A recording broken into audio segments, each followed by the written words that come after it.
Afternoon, everybody. Welcome to the Finance and Budget Committee meeting for November 27th. Start with welcome to an acknowledgement of country. Wodonga Council acknowledges Aboriginal and Torres Strait Islander people as the first inhabitants of the country and as traditional custodians of the land.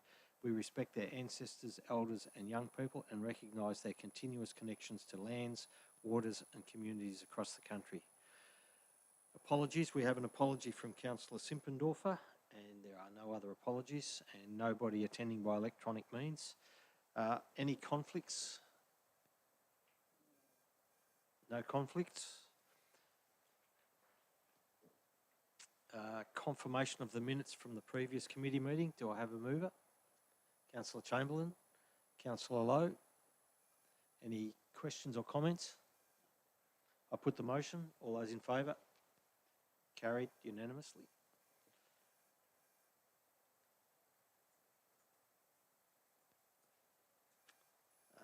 Move to item 5, reports for determination. Finally got the technology working, thank you. Item 5.1 is Finance and Budget Committee meeting dates. We have a recommendation there for meeting dates. Do I have a motion? Councillor Chamberlain. As recommended. Do I have a seconder? Councillor Lowe. Councillor Chamberlain.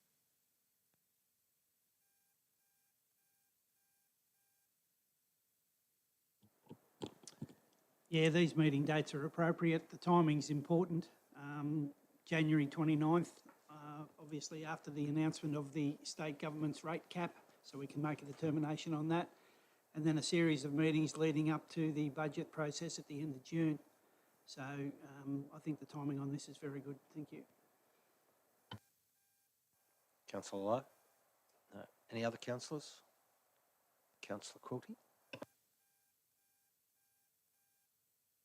Thank you, Mr. Mayor. Yes, it's good timing. Just quick notes that the first meeting is set for the committee to have sufficient time after the rate cap is announced by the state government. Several other meetings to line up our sittings with the community consultation dates and the draft budget endorsement. The final pre-budget meeting is also well placed, and thank you very much the finance staff for moving it 1 week up. It will probably create extra work for them, but it's good for us. The final meeting in December, on the 2nd of December, is hopefully well timed for the new council to have had enough time to find their feet and have their first sitting of the Finance and Budget Committee. Thank you. Thank you. Other councillors? Councillor Hall. Yes, I'd just like to add that in the principles on page 19 of 42, that the rate increase, we'll change the wording on that. Am I? Oh, sorry. All right. We'll just this is a minute. Sorry, this is on the next one. Sorry, it's fine. Other councillors? To Danny to close. Put the motion. All those in favour? Carried unanimously. The next item is Budget 2024-25 Timeline, Principles and Assumption. Do I have a motion? Councillor Quilty. Mr. Mayor, I would like to move as per recommendation. However, I suggest that the principles listed not in the recommendation but in the report on page 19 of the agenda, that we remove the principle saying the rate increase for 2024-2025 to be set at the rate cap to be announced in December 2023. Thank you.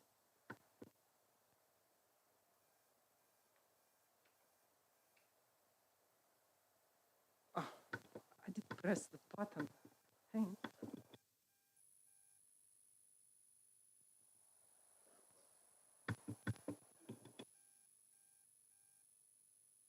As now. Okay, we're back in business. Do I have a seconder, please? Councillor Chamberlain. Councillor Coulty, do you wish to speak?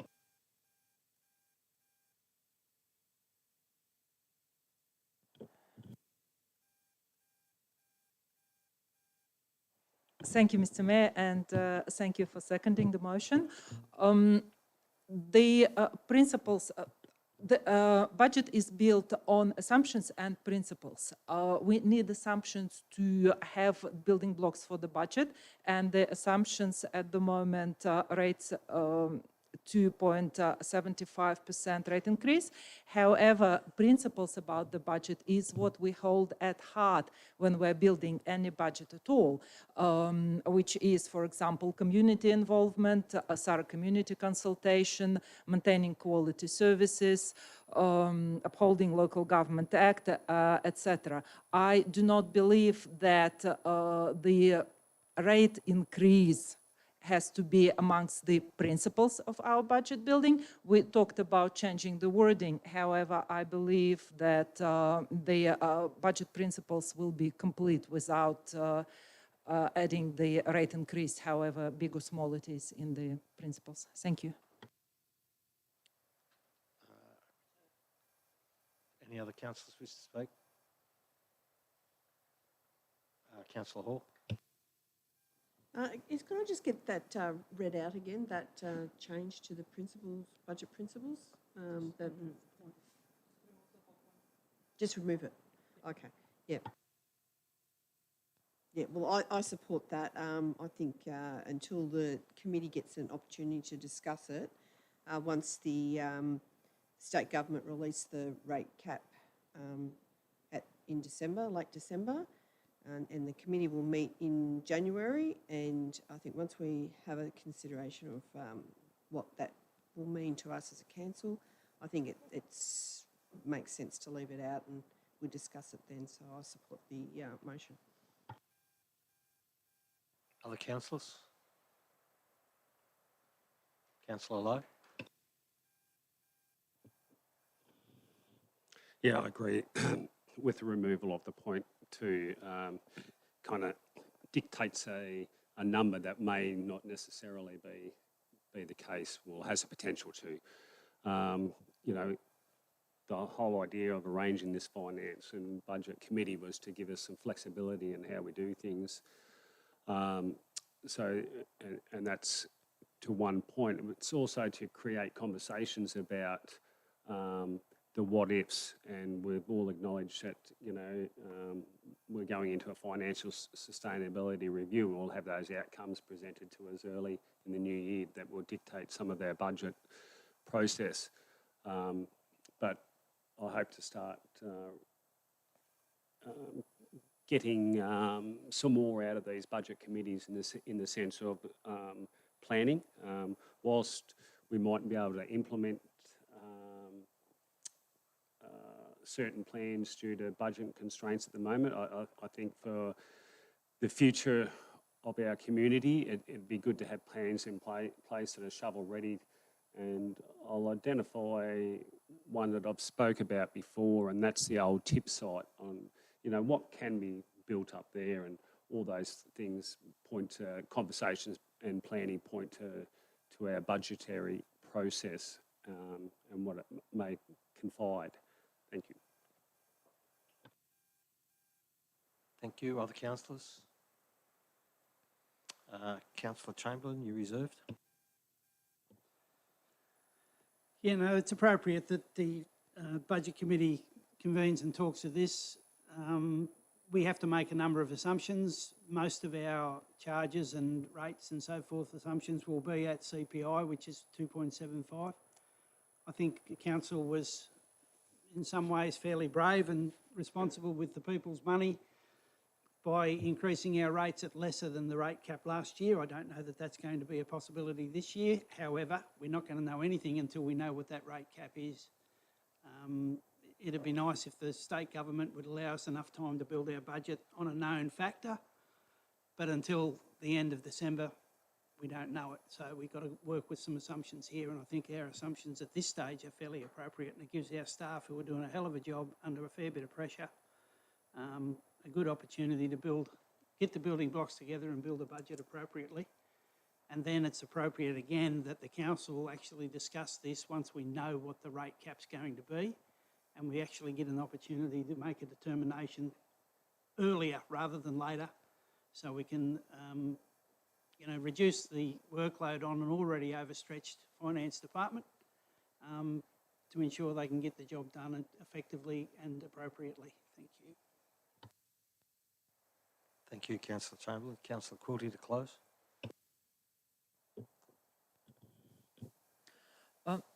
Thank you. I agree with all the speakers who said that it is appropriate to remove this point out of the principles, out of the equation, to take out any what-ifs and to allow us flexibility.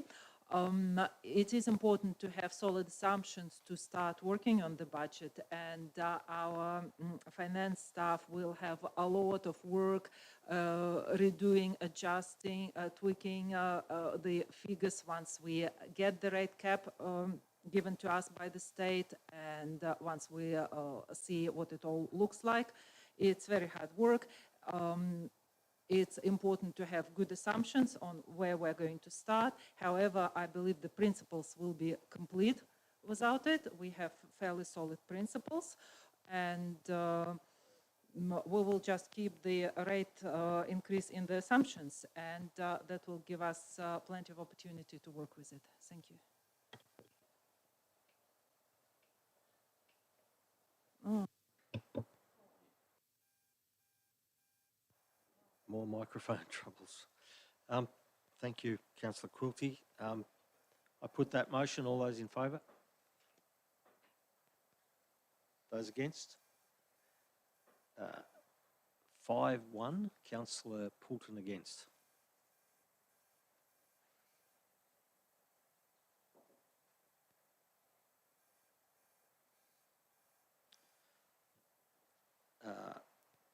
We now have confidential information, confidential matters to deal with. Do I have a motion to close the meeting to the public? Councillor Chamberlain? Councillor Lowe? I put that motion. All those in favour? Carried unanimously. Thank you.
Thank you. Welcome back post our closed part of the confidential meeting. Have a motion, please, to adopt the in-camera recommendations. Councillor Hall, Councillor Chamberlain, Councillor Hall, any comments? No. Councillor Chamberlain, any other councillors? I'll put that motion. All those in favour? Carried unanimously. Mr. CEO, do you wish to read the public components? Thank you. Thank you, Mr. Mayor. In relation to item 6.2, financial sustainability procurement, Council adopted that the Finance and Budget Delegated Committee receives and notes the outcome of the request for quotation for Phase 2 of the Financial Sustainability Review, being the appointment of the AEC Group Proprietary Limited. Thank you, Mr. Mayor. Thank you. There being no further business, I close the meeting at 1:27.